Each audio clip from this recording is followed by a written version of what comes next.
Si pueden ser tan amables, por favor, de ir conmigo a Efesios capítulo 4. Efesios capítulo 4, para continuar con nuestra serie de predicaciones expositivas en esta epístola. La epístola de Pablo a los Efesios posee dos grandes secciones que son fácilmente identificables. En los capítulos 1 al 3 tenemos una sección eminentemente doctrinal, mientras que en los capítulos 4 al 6 tenemos una sección eminentemente práctica. En los primeros 3 capítulos de la carta, Pablo se detiene a considerar la naturaleza de la vida cristiana y los privilegios de los que ahora disfrutamos por el hecho de estar en Cristo. Y es interesante notar que en toda esta sección primera de la carta no encontramos ningún mandamiento, ninguna exhortación, exceptuando quizás el versículo 11 del capítulo 2, donde Pablo nos dice que debemos acordarnos de lo que éramos cuando aún no estábamos en Cristo. Pero allí básicamente lo que encontramos son doctrinas, doctrinas, doctrinas. Estos capítulos son eminentemente doctrinales. Pero al llegar al capítulo 4 de Efesios, nos topamos de inmediato con un panorama distinto. Versículo 1. Yo pues, preso en el Señor, os ruego que andéis como es digno de la vocación con que fuisteis llamados, a la luz de lo que sois en Cristo y de todos los privilegios y recursos que Dios nos ha otorgado por gracia. Ahora os ruego, dice Pablo, os exhorto a que viváis en consonancia. Hay una ética que se desprende de nuestras doctrinas. Si creemos lo que decimos creer, entonces debemos vivir de cierta manera. Y es a este modo de vivir al que Pablo se refiere en el versículo 1, cuando nos dice que debemos andar como es digno de nuestra vocación. Esa palabra andar es usada en la Escritura para referirse al curso de la vida de una persona, y es característica en esta segunda sección de la carta. Noten el capítulo 4, versículo 17. Esto pues digo y requiero en el Señor, que ya no andéis como los otros gentiles, que andan en la vanidad de su mente. Capítulo 5, versículo 2. Y andad en amor, como también Cristo nos amó. Capítulo 5, versículo 8. Porque en otro tiempo eras tinieblas, pero ahora sois luz en el Señor. Andad como hijos de luz. Versículo 15, mirad pues con diligencia cómo andéis, no como necios, sino como sabios. Esta palabra andar es característica en esta segunda sección de la carta. Cuando Pablo nos exhorta a andar como es digno de la vocación con que fuimos llamados, nos está pidiendo que el curso de nuestra vida sea consecuente con nuestro llamamiento como cristianos. Dios nos llamó a salvación, Dios nos llamó a ser sus hijos, Dios nos llamó a ser miembros de su pueblo, y todo esto es un gran privilegio, pero es también una gran responsabilidad. Ahora debemos vivir conforme a lo que somos, y es de eso que trata esta segunda sección de la carta de Pablo a los Efesios. Ahora bien, en esta segunda sección de la epístola también hay 4 partes claramente delineadas. En los versículos 2 al 16, Pablo describe el andar del cristiano en medio de la comunidad de los redimidos que es la iglesia. En los versículos 17 del capítulo 4 hasta el capítulo 5, versículo 20, Pablo describe el andar del cristiano en el mundo. En el capítulo 5, versículo 21, hasta el capítulo 6, versículo 9, Pablo describe el andar del cristiano en el seno familiar. Y en el capítulo 6, versículo 10, hasta el capítulo 6, versículo 20, Pablo nos muestra la lucha espiritual que conlleva ese andar. En la mañana de hoy, nosotros comenzaremos a ver esta sección que trata sobre nuestro andar como cristiano en medio de la comunidad de los redimidos, la iglesia. Y los invito a leer ahora conmigo, ahora que ubicamos el texto en su contexto, veamos ahora los versículos 1 al 16 del capítulo 4.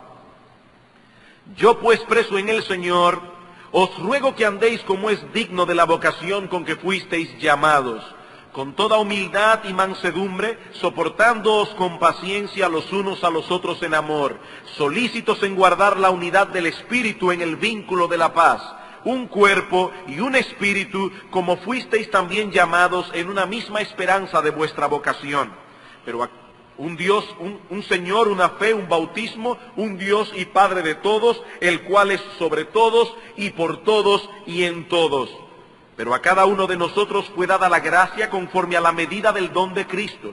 Por lo cual dice, subiendo a lo alto, llevó cautiva la cautividad y dio dones a los hombres. Y eso de que subió, ¿qué es? Sino que también había descendido primero a las partes más bajas de la tierra. El que descendió es el mismo que también subió por encima de todos los cielos para llenarlo todo. Y él mismo constituyó a unos apóstoles, a otros profetas, a otros evangelistas, a otros pastores y maestros, a fin de perfeccionar a los santos para la obra del ministerio, para la edificación del cuerpo de Cristo, hasta que todos lleguemos a la unidad de la fe y del conocimiento del Hijo de Dios, a un varón perfecto, a la medida de la estatura de la plenitud de Cristo, para que ya no seamos niños fluctuantes, llevados por doquiera de todo viento de doctrina, por estratagema de hombres que para engañar emplean con astucia las artimañas del error, sino que siguiendo la verdad en amor, crezcamos en todo en aquel que es la cabeza, esto es Cristo, de quien todo el cuerpo, bien concertado y unido entre sí, por todas las coyunturas que se ayudan mutuamente, según la actividad propia de cada miembro, recibe su crecimiento para ir edificándose en amor. Hay dos palabras claves que debemos notar en esta parte, en esta sección, para comprender el curso de pensamiento del apóstol Pablo en este pasaje. Estas dos palabras son unidad y crecimiento. Pablo está preocupado por la unidad de la iglesia y por su crecimiento espiritual. Ahora bien, estos dos conceptos no deben ser separados el uno del otro. Como veremos en la medida en que avancemos en el estudio de este pasaje, que no vamos a concluir en este domingo, la unidad es indispensable para el crecimiento de la iglesia. Y ese crecimiento, a su vez, fortalece la unidad. La unidad es sin duda alguna uno de los elementos más cruciales para la salud espiritual de toda iglesia cristiana y para el desempeño de su ministerio. En todo el Nuevo Testamento encontramos un énfasis evidente en la responsabilidad que tenemos de promover la unidad dentro del cuerpo de Cristo y evitar a toda costa aquello que pueda quebrantar esa unidad. Amados hermanos, nosotros vivimos en un mundo profundamente dividido. Los hombres se han encargado de levantar grandes barreras que nos separan unos de otros, barreras sociales, barreras económicas, barreras raciales, barreras étnicas. Pero eso es precisamente lo que hace de la unidad de los cristianos un argumento poderoso e impactante en favor del Evangelio. Por medio de la obra de Cristo en la cruz, pecadores han sido reconciliados con Dios y al mismo tiempo hemos sido reconciliados entre sí, sin importar la raza, la nacionalidad o el color. Pero ahora Pablo nos exhorta en esta porción de la epístola a mostrar esta realidad en la práctica. Es de eso que trata este pasaje que vamos a comenzar a estudiar en el día de hoy. En él Pablo nos enseña que la unidad de la iglesia debe ser preservada, Efesios 4, versículos 2 al 3, que esta unidad se desprende de las realidades eternas que los creyentes compartimos, capítulo 4, versículos 4 al 6, que esta unidad es compatible con la diversidad, capítulo 4, versículos 7 al 12, y finalmente que esta unidad se encuentra estrechamente ligada con la madurez y el crecimiento de la iglesia, versículos 13 al 16. Veamos, hermanos, estas cosas por parte, aunque como decía hace un momento, hoy no vamos a poder cubrir todo este pasaje, sino únicamente los versículos 1 hasta el 6. En primer lugar, Pablo nos enseña en este pasaje que la unidad de la iglesia debe ser preservada. Versículo 2. Con toda humildad y mansedumbre, soportándoos con paciencia los unos a los otros en amor, solícitos en guardar la unidad del Espíritu en el vínculo de la paz. Ya Pablo ha dicho en el capítulo 2 que los creyentes somos uno en Cristo, que formamos una sola nación, una sola familia, un solo templo espiritual. Esto es algo que ya Cristo hizo por su pueblo en la cruz del Calvario. Pero ahora, hermanos, nosotros, tú y yo, tenemos la responsabilidad de preservar esa unidad que Cristo compró para su pueblo a precio de sangre. Con la iglesia ocurre algo similar a lo que pasa en el matrimonio. El hombre y la mujer vienen a ser uno a través del vínculo matrimonial. Pero no todas las parejas reflejan esa unión en el mismo grado. Pues lo mismo ocurre en la iglesia. Ya somos uno en Cristo, estamos unidos por un vínculo espiritual sumamente poderoso, un vínculo que nadie puede quebrantar, que nadie puede deshacer. Pero esa unidad debe reflejarse en la práctica. Esa unidad debe ser cuidadosamente guardada como un tesoro, porque puede verse seriamente afectada en el trato de los unos para con los otros. Y en los versículos 2 al 3, el apóstol Pablo nos presenta cuáles son esas virtudes cristianas que son esenciales cultivar para la preservación de la unidad práctica en la iglesia. Y la primera de estas virtudes es la humildad. La humildad, dice Pablo, con toda humildad. Y esta palabra indica una baja estima de nosotros mismos. Escúchenme bien, hermanos. Escúchenme bien, porque esta palabra es mala palabra en el día de hoy. Esta palabra humildad indica que nosotros debemos tener una baja estima de nosotros mismos, basada en la conciencia que tenemos de nuestra propia culpabilidad y debilidad delante de Dios. El domingo pasado veíamos cómo Pablo decía de sí mismo en el capítulo 3, versículo 8, que él era menos que el más pequeño de todos los santos. A Pablo lo hubieran llevado seguramente a un psicólogo de haber vivido en este tiempo. Este pobre hombre sufre de baja autoestima. Él dice que él era menos que el más pequeño de todos los santos. Y hermanos, eso es humildad. Eso es humildad. Este hombre tenía una clara conciencia de su pecado, de su propia indignidad y pequeñez. Y es de esa conciencia que nace la verdadera humildad. Ahora, yo sé que esta forma de pensar es totalmente contraria a la que el mundo quiere inculcar en nosotros hoy día. Hoy se nos dice que no hay nada más importante para un ser humano que tener una elevada autoestima, que no hay nada más crucial para la salud emocional y psicológica que pensar de nosotros mismos que somos personas fantásticas, que somos personas maravillosas. Pero mi hermano, mi amigo, eso no es conforme a la realidad. No es así como Dios nos dice en su palabra que debemos pensar de nosotros mismos. En el famoso pasaje de las bienaventuranzas, Cristo dice que los ciudadanos de su reino son los pobres en espíritu. Aquellos que saben que espiritualmente están en completa bancarrota. Aquellos que saben que no tienen nada que presentar delante de Dios para ser aceptados por Él.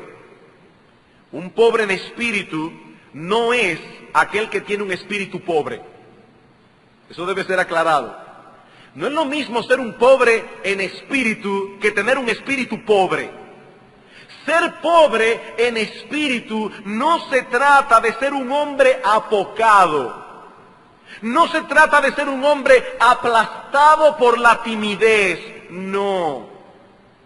Tampoco significa que debemos llegar a la conclusión de que los seres humanos carecen de valor y dignidad intrínseca. Eso no es lo que significa. La Biblia dice que el hombre fue creado a la imagen de Dios y como tal es una criatura valiosa por esa imagen que lleva consigo. No es verdad que el hombre es un animal racional. No, nosotros no somos animales, somos seres vivos creados a la imagen de Dios. Y esa imagen nos da valor y dignidad. Un perro no es igual a un hombre, por más que la sociedad protectora de animales quiera convencernos de lo contrario. Un perro es un perro, un hombre es un hombre. Con dignidad, por ser hecho a la imagen de Dios.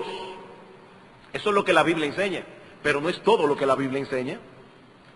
La palabra de Dios también nos enseña que somos pecadores y rebeldes. Y que como tales merecemos la justa ira de Dios. Hemos transgredido su ley en incontables ocasiones. Y por lo tanto no merecemos sus bondades, no merecemos sus favores. Más aún, la Biblia enseña que por nosotros mismos no podemos salir de semejante condición espiritual.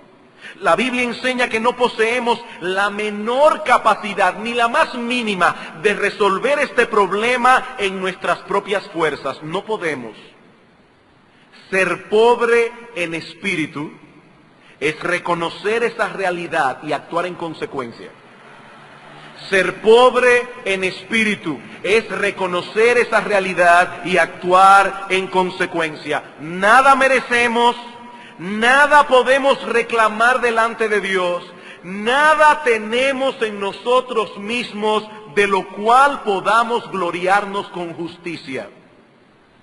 ¿Qué tú tienes que no hayas recibido, dice Pablo, de Dios? Y si lo recibiste, ¿por qué te glorías como si no lo hubieras recibido? Tú eres como un individuo que acaba de recibir una herencia de 10 millones de dólares y anda por ahí pavoneándote como si lo hubieras trabajado tú. ¿Qué tú tienes que tú no hayas recibido? Y si lo recibiste, ¿por qué te glorías como si no lo hubieras recibido? Ser pobre en espíritu es entender esto.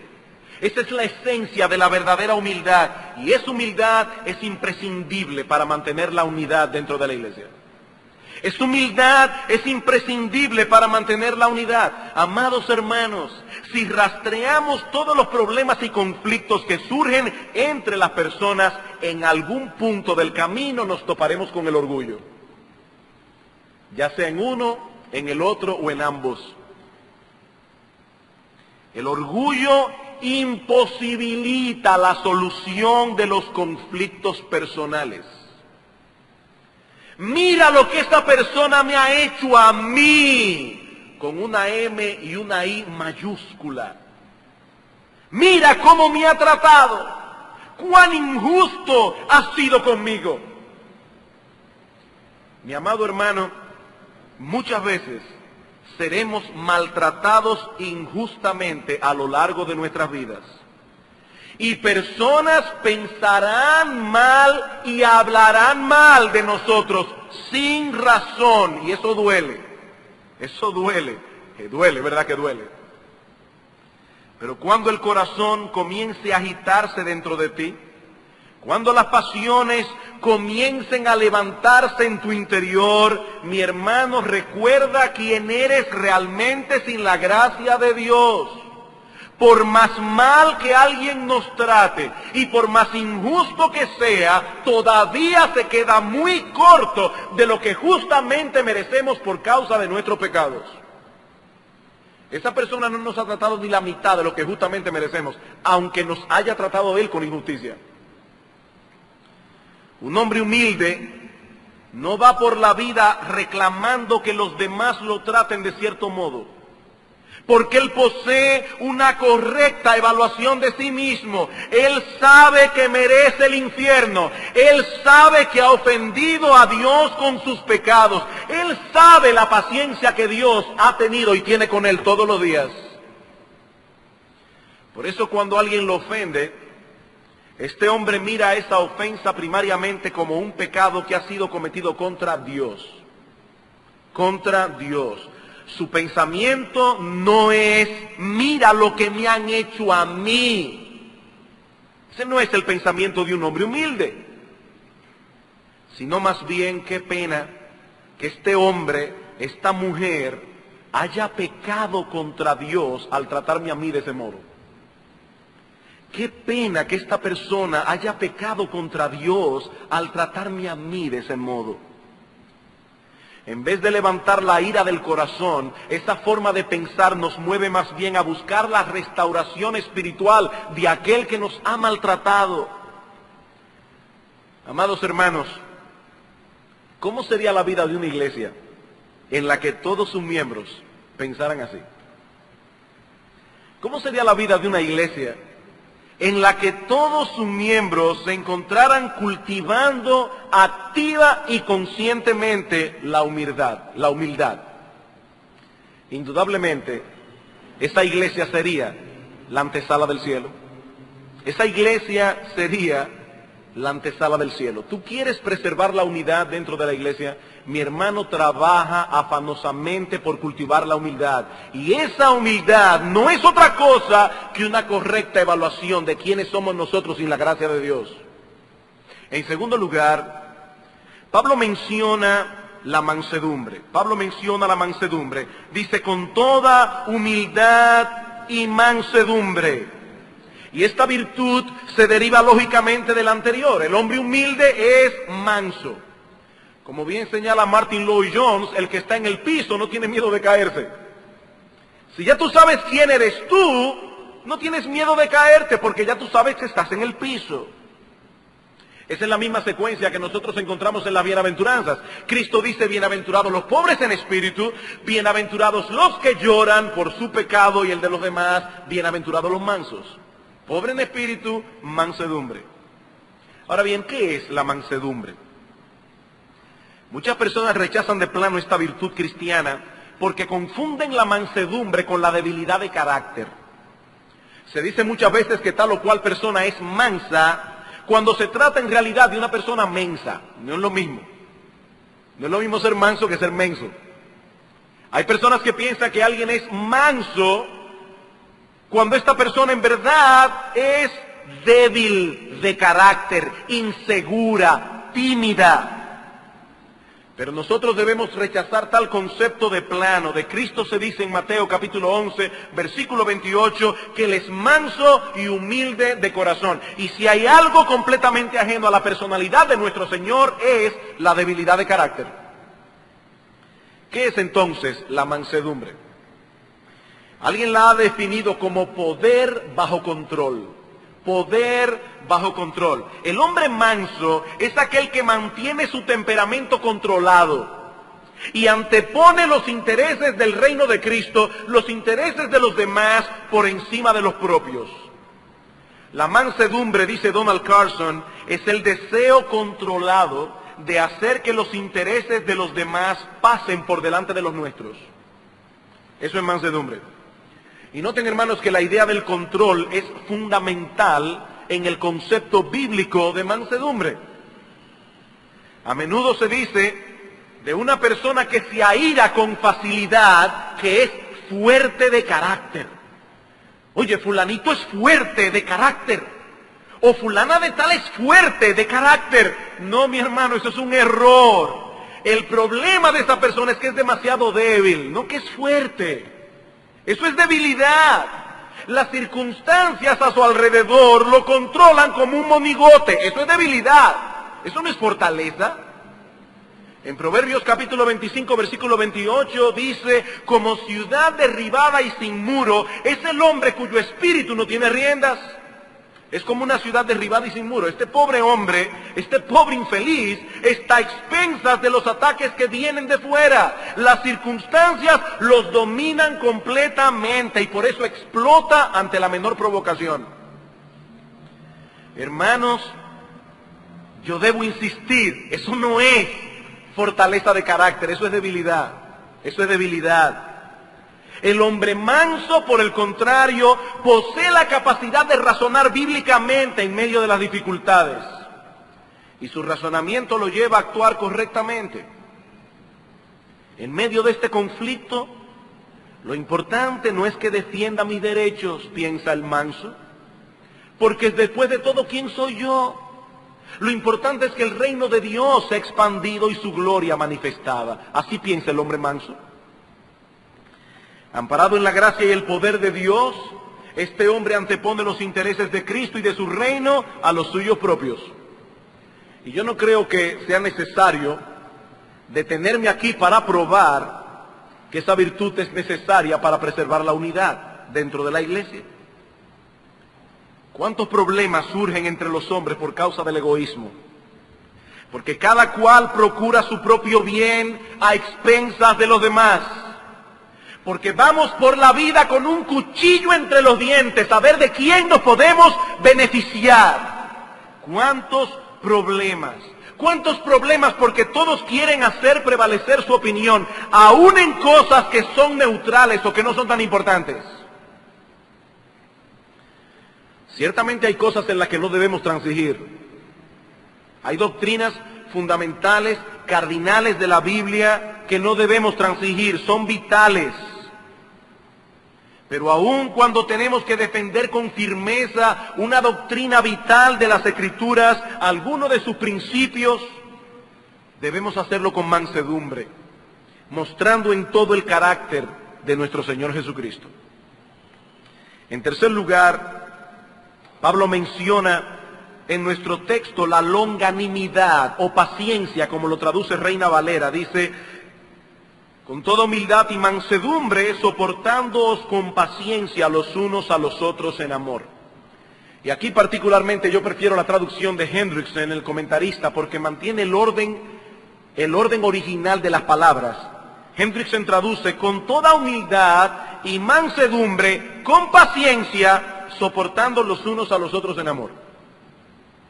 La palabra longanimidad o paciencia señala la capacidad de ser herido una y otra vez sin quejarse. Eso es paciencia. La capacidad de ser herido una y otra vez sin quejarse da la idea de permanecer largo tiempo bajo una fuerte presión. Y Pablo une esta idea en el texto con la de tolerar el mal sin procurar vengarnos. Noten la cuarta característica, dice, con paciencia soportándoos los unos a los otros. La longanimidad me permite sufrir el agravio sin andar por la vida resabiando y quejándome por lo que me han hecho. Mientras que la frase soportándoos los unos a los otros nos habla de restringir el deseo de devolver golpe por golpe. Eso es soportar. Debemos recibir el agravio con longanimidad, sin andar por ahí resabiando. Debemos soportar las ofensas personales sin querer retribuir al que nos ha hecho mal. El apóstol Pablo nos habla de eso en Romanos capítulo 12. Romanos capítulo 12, versículo 17.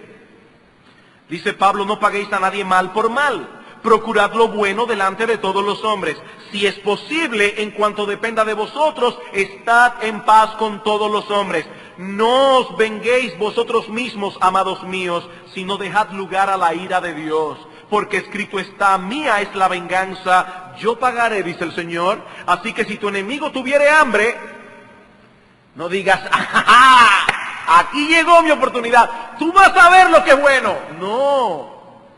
Si tu enemigo tuviere hambre, dale de comer, y si tuviere sed, dale de beber. Pues haciendo esto, ascuas de fuego amontonará sobre su cabeza. No seas vencido de lo malo, vence con el bien el mal. Debemos tener longanimidad, debemos soportar el agravio. Y todo eso porque somos gobernados por el principio del amor. Porque somos gobernados por el principio del amor. Y esa es la quinta virtud que Pablo menciona en el texto. Soportándoos con paciencia los unos a los otros en amor. La Biblia dice que el amor cubrirá multitud de faltas. Primera de Pedro capítulo 4 versículo 8. Y en Proverbios capítulo 10 versículo 12 dice, el odio despierta rencillas, pero el amor cubrirá todas las faltas. Ese amor del que Pablo habla aquí Es la actitud de buscar el bien del objeto amado aún al costo del sacrificio personal. Es un amor que está dispuesto a dar sin esperar una retribución. Por eso se puede amar al enemigo. Yo no espero nada bueno del enemigo, pero lo amo como quiera. John MacArthur describe esta clase de amor como una benevolencia inconquistable y como una bondad invencible. Yo voy a ser bueno para contigo y no importa lo que tú me hagas, nunca vas a poder conquistar mi bondad, nunca vas a poder aplastarla del todo. Eso es amor. Es una bondad invencible, es una benevolencia inconquistable. Es de esta clase de amor de la que habla nuestro Señor en Mateo capítulo 5, versículo 44, cuando dice: amad a vuestros enemigos, bendecid a los que os maldicen, haced bien a los que os aborrecen, orad por los que os ultrajan y os persiguen, para que seáis hijos de vuestro Padre que está en los cielos, que hace salir su sol sobre malos y buenos, y que hace llover sobre justos e injustos. Aquellos que se comportan de esta manera en la iglesia, con humildad, mansedumbre, longanimidad, paciencia, amor, son los que están siendo solícitos, versículo 3, solícitos en guardar la unidad del Espíritu en el vínculo de la paz. Y esta palabra que Reina Valera traduce como solícito en el versículo 3, significa literalmente siendo diligentes o poniendo el mayor empeño en una cosa. Los creyentes debemos poner todo nuestro empeño en preservar la paz y la unidad dentro de la iglesia. De lo contrario, estamos siendo instrumentos en las manos del diablo para dividirla. Ahora, yo no creo que ningún cristiano genuino haga esto deliberadamente.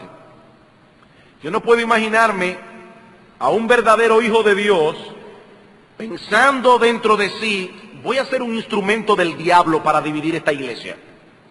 Me voy a poner en las manos del enemigo. Me voy a dejar usar por Satanás para dividir esta iglesia. No, ningún cristiano lo piensa así. Tristemente puede haber algunos sentados aquí en esta mañana que están siendo usados por el diablo y no van a pensar que es de ellos que estamos hablando aquí. No lo van a pensar, y están siendo usados por el enemigo de las almas. Pero independientemente de la conciencia que ellos tengan de eso en este momento, cuando un miembro de la iglesia no está cultivando esas virtudes que Pablo menciona en el versículo 2, cuando ese miembro va por ahí quejándose y hablando mal de otros a sus espaldas, sembrando dudas del hermano tal o del hermano cual, del pastor tal o del pastor cual, cuando esparce rumores, cuando no tiene un espíritu perdonador, cuando es terco u obstinado, esa persona está sembrando una semilla de división en la iglesia y está siendo usado por el diablo. Aunque él no lo entienda así, por favor, hermanos, no lean entre líneas. Y digo esto porque hay personas que desde que se habla de división en la iglesia comienzan a pensar: parece que está pasando algo. No, hermano, yo simplemente estoy exponiendo el pasaje. Y siempre, hasta que lleguemos al cielo, una iglesia corre el peligro de dividirse. No es que está pasando nada aquí en especial. Nadie piense eso. Quiero cuidar tu corazón. El punto es que en la vida de una iglesia, personas son usadas por el diablo continuamente para dividirla, y eso va a ser así hasta que lleguemos al cielo. Y yo quiero cuidarte a ti, mi hermano, para que tú no seas un instrumento de Satanás en ese sentido. Cuando una persona va por ahí hablando de otros, ellos tienen en su mente muchísimas razones para hacerlo, pero están pecando contra Dios y están siendo un instrumento en las manos del diablo para dividir la iglesia. Cuando una persona no está siendo humilde, cuando no tiene un espíritu perdonador, cuando no es gentil en su trato para con los hermanos, Pablo dice, tú quieres ser solícito para guardar la unidad del Espíritu, cultive esas virtudes cristianas. Cultive esas virtudes cristianas. Amados hermanos, la iglesia de Cristo no es un juego. Debemos poner el mayor empeño en preservar su unidad. Seguramente surgirán problemas y diferencias de criterios aquí y allá. Aún no somos perfectos, pero Dios nos ha dejado directrices claras en su palabra para resolver esos conflictos.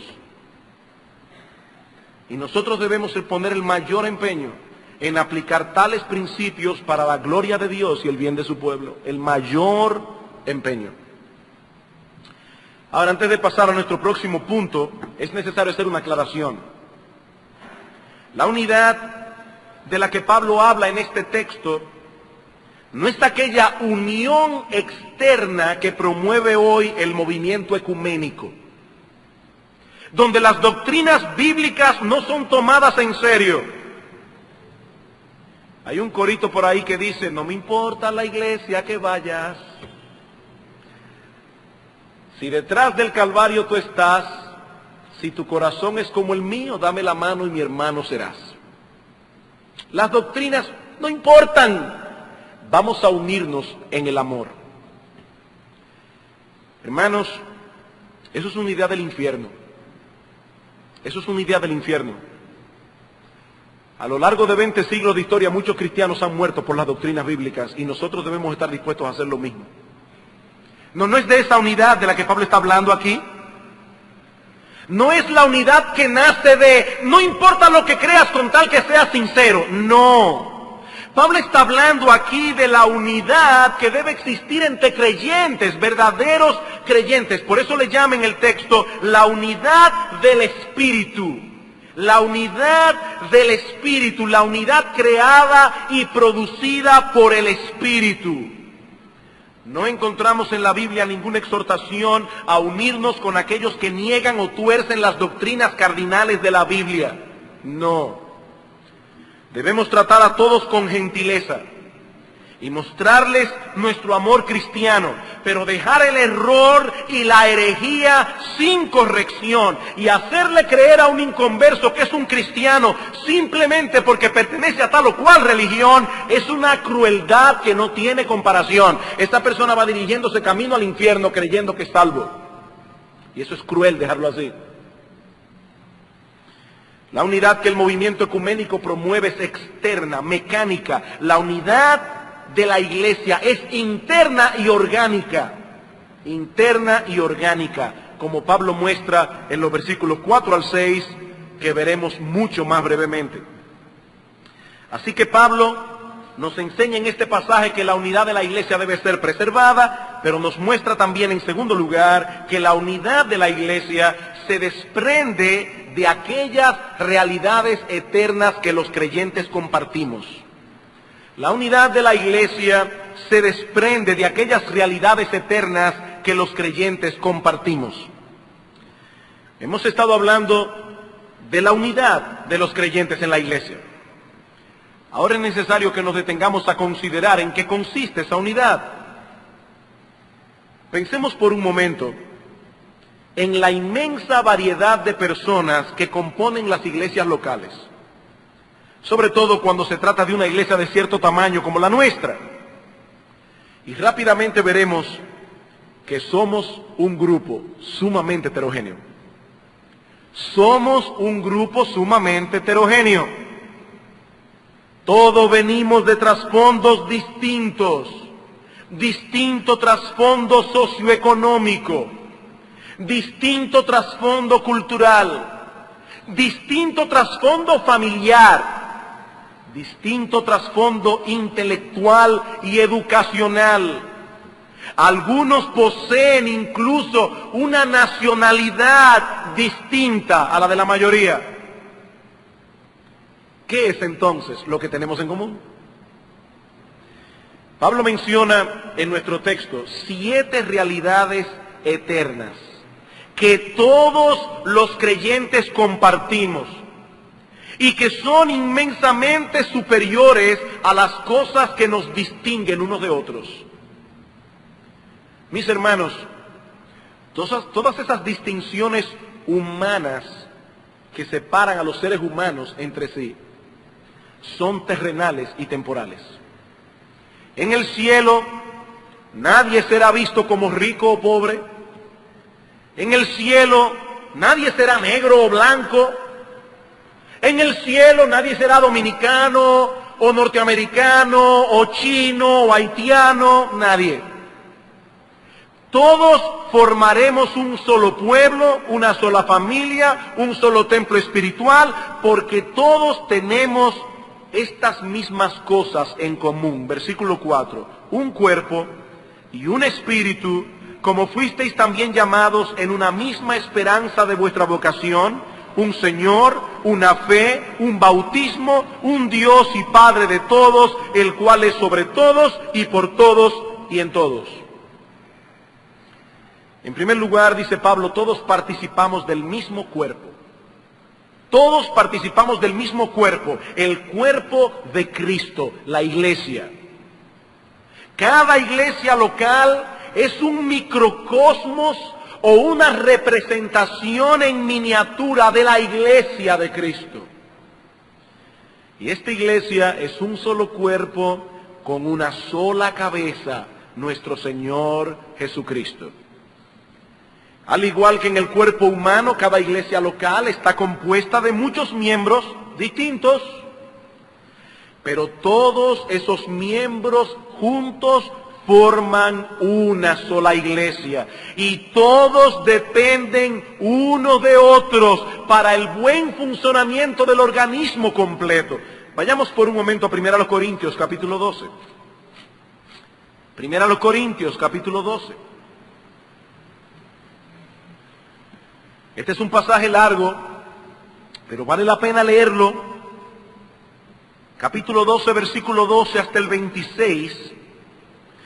Dice Pablo, porque así como el cuerpo es uno y tiene muchos miembros, pero todos los miembros del cuerpo, siendo muchos, son un solo cuerpo, así también Cristo. Y hermanos, deténganse aquí un momento, porque esto llama poderosamente nuestra atención. Pablo no dice, así también en la iglesia. Pablo dice, así también es Cristo. Porque la iglesia es el cuerpo de Cristo. Y Cristo no tiene diferentes cuerpos, sino uno solo.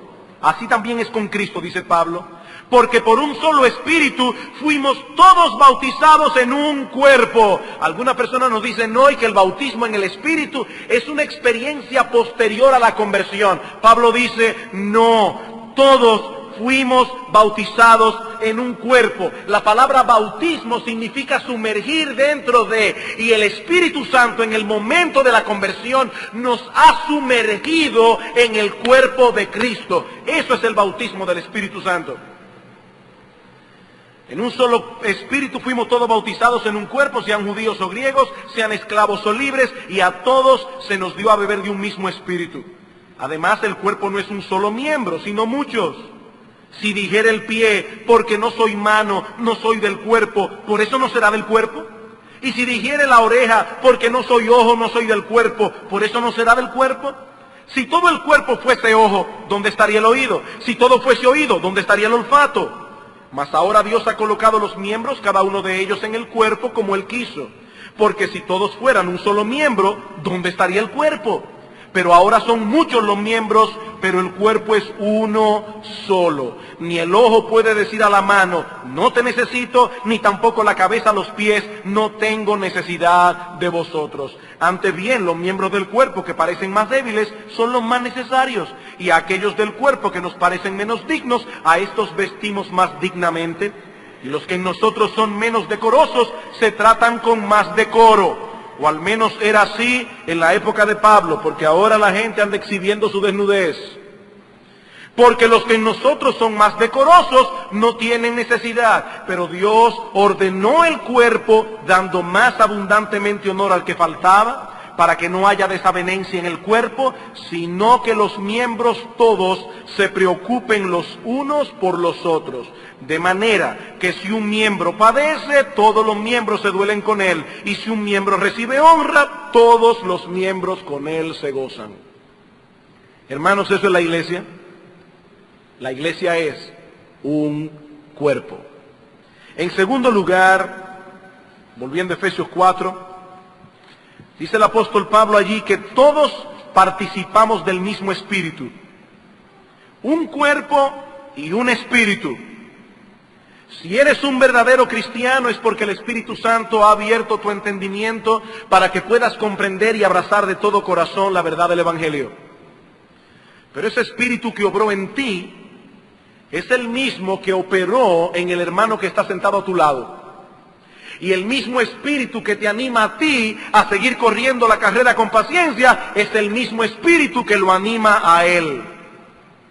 No son varios espíritus, sino uno solo. Y esa realidad es más poderosa que cualquier diferencia que haya entre tú y cualquier miembro de esta iglesia. En tercer lugar, todos participamos del mismo llamamiento. Versículo 4, un cuerpo y un espíritu, como fuisteis también llamados en una misma esperanza de vuestra vocación. El mismo Dios nos llamó a todos a participar de los mismos privilegios y a disfrutar del mismo destino. Mira bien, mi hermano, a los creyentes que están al lado tuyo, mira bien, porque con ellos vivirás eternamente. Con ellos vivirás eternamente. Y esta es una realidad que debe influir en nuestra comunión con los santos aquí y ahora. No di que bueno, yo en la eternidad me llevaré bien con él. No es ahora. Pablo está usando esa verdad para que nosotros hagamos el esfuerzo de llevarnos bien ahora. En cuarto lugar, todos nos encontramos bajo la autoridad del mismo Señor. Versículo 5, un Señor. Todos fuimos escogidos por Él, redimidos por Él, y todos ahora le seguimos a Él. Su señorío y autoridad nos gobierna a todos por igual. ¿Cómo es posible entonces que decidamos tomar por senderos separados? Si creemos en el mismo Cristo, seguimos al mismo Cristo. En quinto lugar, todos compartimos la misma fe. Versículo 5, un Señor, una fe. Escuchamos las mismas verdades, creímos las mismas verdades y descansamos en las mismas verdades para nuestra salvación eterna. Las mismas verdades. Como alguien ha dicho, la fe salvadora es encontrada en una amplia variedad de corazones, pero esa fe es la misma en todos ellos. En sexto lugar, todos compartimos también el mismo bautismo. Versículo 5, un Señor, una fe, un bautismo. Así como hay un solo Señor que debe ser obedecido y adorado, y una sola experiencia de fe que trae las personas a una unión salvadora con ese Cristo, así también hay una sola ceremonia externa por medio de la cual los creyentes confiesan públicamente su fe y son incorporados en la comunidad de los redimidos, que es la iglesia. Tú fuiste bautizado, aquel otro hermano fue bautizado, aquel otro hermano fue bautizado con el mismo bautismo. La pregunta es, ¿cómo puede ser entonces que esos cristianos que declararon a través del bautismo su muerte al pecado, su total entrega a Dios y su completa identificación con su pueblo, ahora vivan desunidos unos de otros como si fueran miembros de un clan enemigo? Dice Pablo, cuando tú te bautizaste, ¿qué tú estabas diciéndole al mundo? ¿Cómo es posible que ahora tú que fuiste bautizado y aquel otro que fue bautizado en el mismo bautismo, ahora parezcan que son miembros de clanes enemigos? Finalmente, en séptimo lugar, Pablo nos dice que todos los creyentes tenemos ahora un mismo Dios y Padre, que no solo reina soberano sobre todos nosotros, sino que también nos bendice a todos y por su Espíritu mora en todos. Versículo 6, un Dios y Padre de todos, el cual es sobre todos y por todos, es decir, para el beneficio de todos y en todos. He ahí, mi hermano, 7 realidades eternas que todos los creyentes compartimos. y que conforman la base de nuestra unidad en Cristo. Toda diferencia cultural, socioeconómica, intelectual, racial, nacional, étnica y toda la que usted quiera añadirle, todas esas diferencias son sobrepasadas y en mucho por estas cosas que tenemos en común. Un cristiano rico, millonario, tiene más cosas en común con un cristiano pobre, paupérrimo, que con otro rico impío. Un chino cristiano tiene más cosas en común con un dominicano cristiano nacido en Asua que con un chino impío. Tiene más cosas en común. Los creyentes somos uno en Cristo y esa unidad, mis hermanos amados, descansa en última instancia en el Trino Dios. Versículo 3, la unidad del Espíritu le llama Pablo. Y en el versículo 4 dice un cuerpo y un espíritu. Versículo 5, un Señor. Versículo 6, un Dios y Padre de todos. Este es un texto claramente trinitario. Esa unidad descansa en el Dios Trino, Dios Padre, Dios Hijo y Dios Espíritu Santo. Podemos separarnos pecaminosamente de un hermano, y de hecho eso sucede, pero no podremos quebrantar nunca, de ningún modo, la realidad de nuestra unión con Cristo. No podemos. Y el llamado de nuestro bendito Señor es que andemos a la luz de esa realidad, que nos conformemos a esa realidad.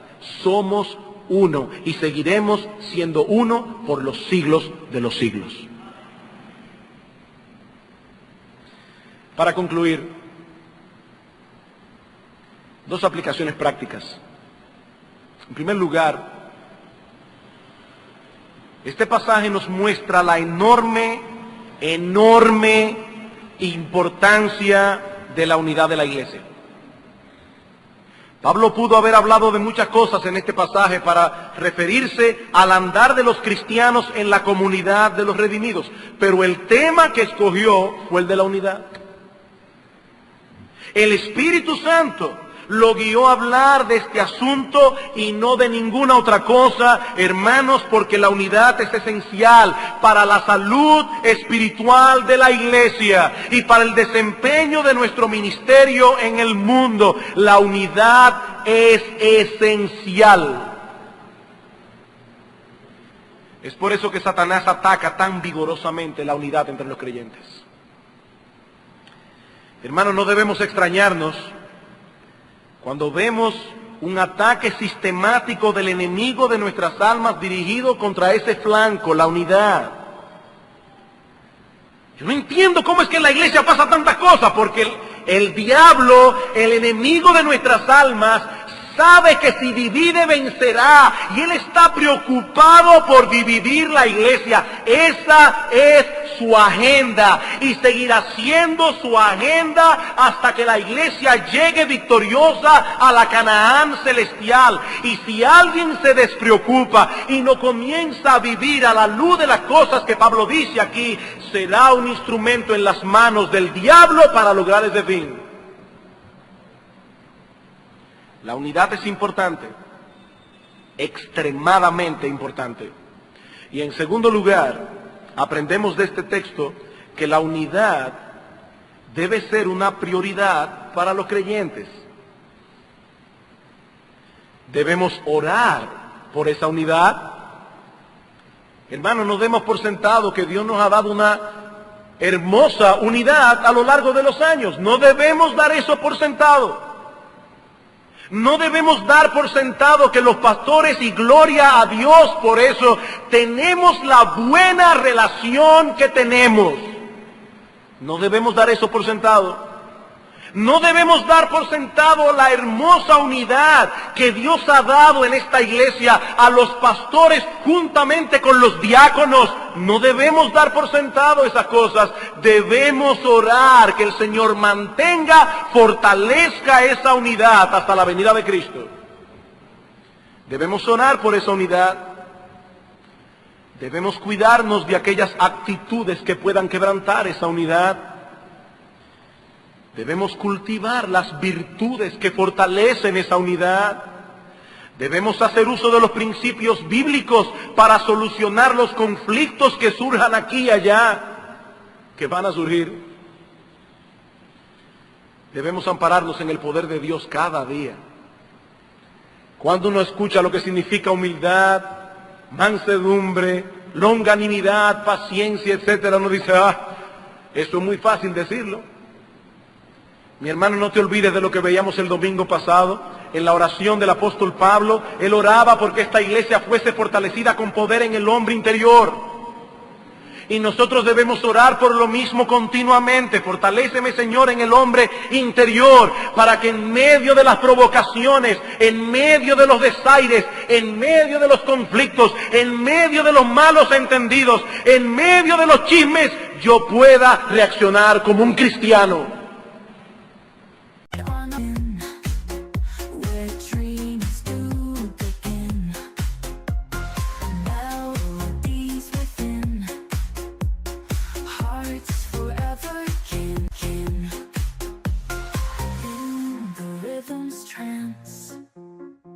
Every step's a dance, mystery, romance, chance and circumstance, symphony of love in the sky above.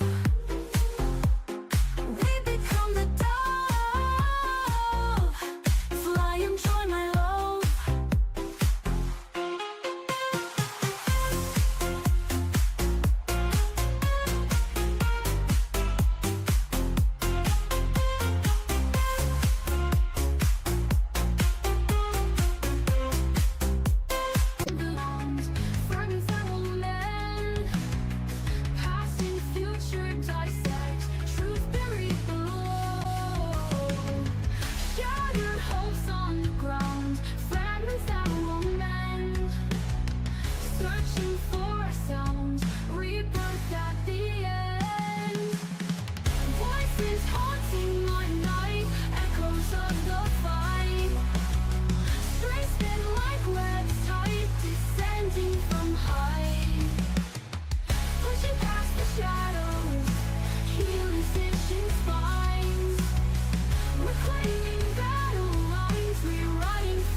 From the silence, a warrior's rise begins.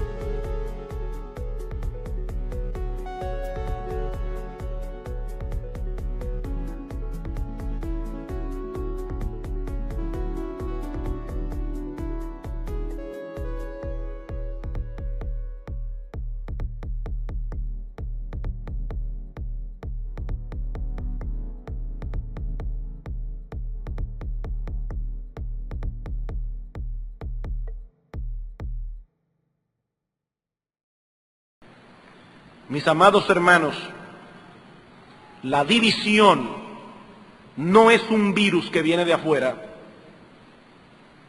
La división es un cáncer que se genera dentro.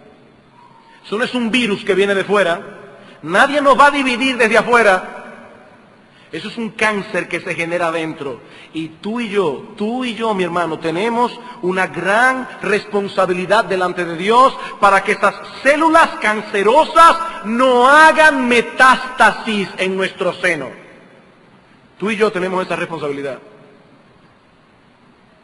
Y mi exhortación como pastores esta mañana es, tú has sido redarguido de pecado a lo largo de este sermón y has visto actitudes en tu corazón, aquí y allá, que pueden quebrantar la unidad de la iglesia. No lo dejes para mañana, resuelve tu problema hoy. Resuelve tu problema delante de Dios, primeramente. Resuelve tu problema con el hermano, la hermana, con el que tienes un problema en tu corazón. No sigas contristando al Espíritu Santo en medio nuestro, con esa raíz de amargura que tienes en tu corazón.